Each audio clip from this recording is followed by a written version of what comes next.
गीतांजन अपने सबके बीच बहुत सुंदर शिव चर्चा गीत लगा एलौ हाँ।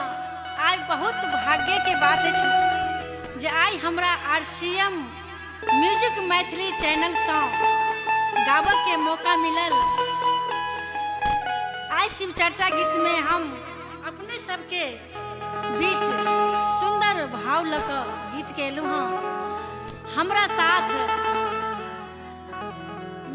म्यूजिक पर पाठ पर अजय जी छथि और करण भट्ट जी छथि, परवीन जी छथि और कैमरामैन अर्जुन जी छथि जे हमरा फोटोग्राफर हमर कर रहल छथि बहुत सुंदर सा। और हुनका साथ हम पहले 3-4 वीडियो शो कर चुकल छी और अपने सब हमार आवाज में सुनते एलू हाँ। अपने सबके बहुत आशीर्वाद, बहुत सपोर्ट, बहुत सहयोग अपने सबके हमरा ऊपर है, अपने सबके प्यार बहुत है। आज हम अपना शिव गुरु के चर्चा में गुरु बहन सबके साथ रीता, अनीता सबके साथ आज हम शिव चर्चा गीत गाबि रहल छी। बहुत भाग्य के बात है कि हमरा आई RCM म्यूजिक मैथिली चैनल से मौका मिलल गावे के। बहुत बहुत धन्यवाद हम RCM म्यूजिक मैथिली चैनल के प्रोड्यूसर राकेश जी और डायरेक्टर ठाकुर जी के बहुत बहुत धन्यवाद देवे चाहे छियन कि हमरा आई एतेक सपोर्ट कर रहल छथि। आई मौका मिलल ई सब बाजे के और गावे के, तो अपने सब सुनू और सुन कर एक बेर लाइक, कमेंट, सब्सक्राइब और शेयर जरूर करो। बहुत बहुत धन्यवाद। आओ गीतक भाव है कि भोला बाबा के शिव गुरु के भक्त पूरा दुनिया छे, जन जन में छे, लेकिन वही जन जन में से एक भक्त, एक छोटी सी लड़की बहुत सुंदर भक्ति भाव में लीन भक भोला बाबा से विनती एकेटा करे छे कि हे प्रभु, हे भोलेनाथ, हे शिव गुरु, हमर शादी अगर हुए तो निक घर पर, निक परिवार में हुए, तो आओ लड़की अपना सखी सहेली से की कहे छे।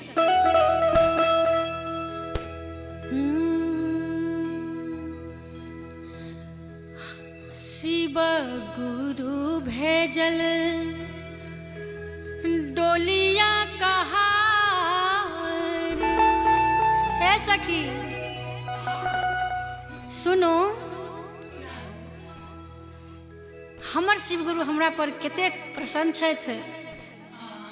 हम अपने सबके सुना रहल छी, सुनू कि आब हमर शादी भ रहल अछि, हम चलि जाएब तो अपने सब गोटे मिलजुल लिए नीक सँ और साथ में कहियो कि हमर शिव गुरु भेजल कहार,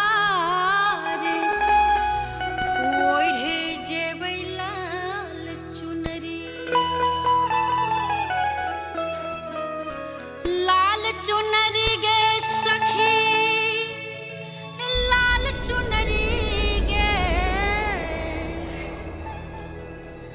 यो पिंटू जी ठीक है ना? लाल चुनरी गे सखी, लाल चुनरी गे, शिव गुरु भेजल, शिव गुरु भेजल,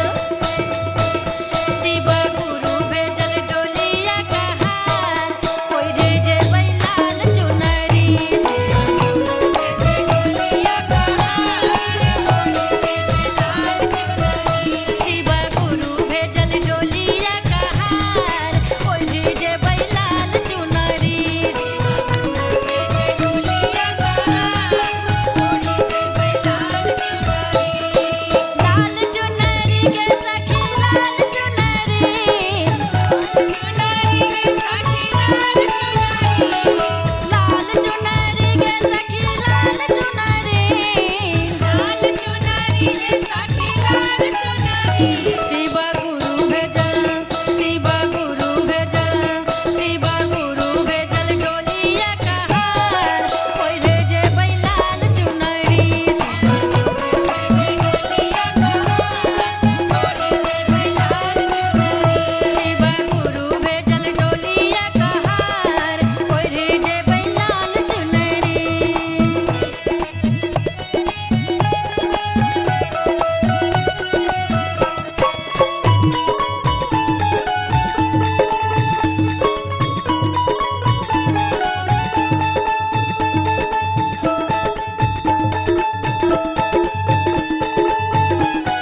डोली में सवार